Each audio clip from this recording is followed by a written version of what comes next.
Hello mga kabisi natin dyan. Ayan, magbububong na nga po ang ating worker. Ayan po ay day 5. Magbububong na yung ating worker. At tomorrow, day 6, sila ay magagawa na ng lababo. Ayan po, magbububong na sila at ipipinis na rin po nila yung ibaba yung ating floor sa kusina. Ayan, okay na yung PVC para sa tubig sa niya, pinakang para umuulan hindi siya diyan siya may ipon diretso sa ilalim. Ayan guys, ito po yung ating gawa. Ipapakita ng asawa ko, ang lapit po kasi talaga niya kaya hindi po makita, at may harang din daw po kasi dun sa pintuan, hindi pa natitibag kaya po hindi siya makalapit ng maayos, hindi makita, hindi ma-views. Ayan po yung pinapakita niya, ginagawa na po ng bubong. Yun nga po pala yung kapitbahay natin, pero nakakapagtaka bakit mataas yung kabila. Okay, gets ko na. Ito pala yung kabuuan ng bahay, yung pinakita niya na mataas na yun. Akala ko yung sa kabila. Ayan guys, ang bilis po nilang nagawa, nabubungan na agad nila. At ito nga po pala, bumuwas na pala ang ulan. At ayan, nakikita natin na tinanggal nila yung PVC na anuhan ng ulan, kaya papasok lahat ng ulan dyan sa baba. Yan po, hinuhukayan na nila at tinatanggal po nila yung mga lupa kasi po mataas siya, kaya kailangan po siyang bawasan. Tinanggal po nila yung mga lupa muna, binawasan ng mga tambak para po ma-floringan ng maayos kasi para hindi po mataas masyado. Ayan po ang ating kusina. Ginagawa na nila. Maliit lang po talaga ang kusina ng Lumina Subdivision, pero kayo na po ang magdi-discarte para po ito ay lumaki. Para po lumaki, ito pong may PVC nito, yung may mantika niyan dyan, yung may bintana, yan po ay titibagin pa rin namin. At papantay po doon hanggang sa ibabaw pa itong pintuan at itong dito sa side na ito. Yan po ay tatanggalin din po yan dyan.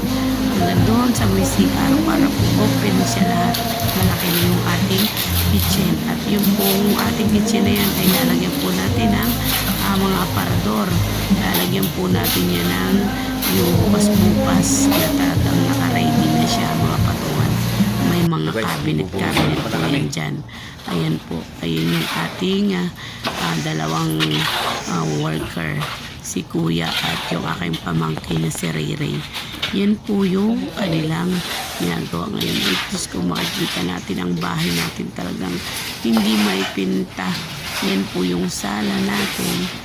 At yan, ito yung hagdan pataas. Kung makikita natin na grabing kalat. Kaya need talagang linisin muna bago po umalis yung aking asawa pumuntang Mindoro. Ayan po, nagpipinis na nga po pala sila at talagang yan, inaayos na nila para sa next ay yun na naman pong yun na namang pag tibag yun sa mga bintana at paggawa ng lababo. Yun po yung next nilang gagawin. Yan po mga kabisi, lang ang ating update for today. At sana po ay nandiyan kayo palagi para sumuport sa atin. Maraming salamat and God bless you all. Hanggang dito na lang po yung ating video. Ayan, ipakita ko until finish. Okay guys, bye bye. Kaya natin unan pag sumubra. Unan. Ilagay niya sa ako.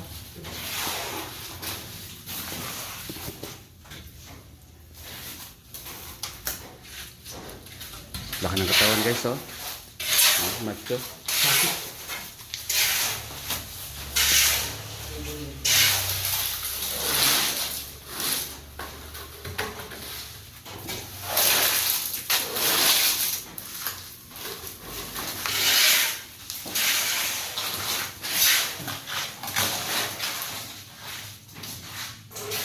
Hindi pa yan nakapiksit.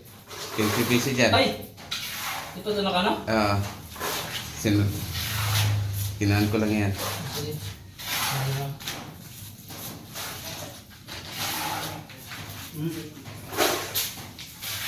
Kaya pala.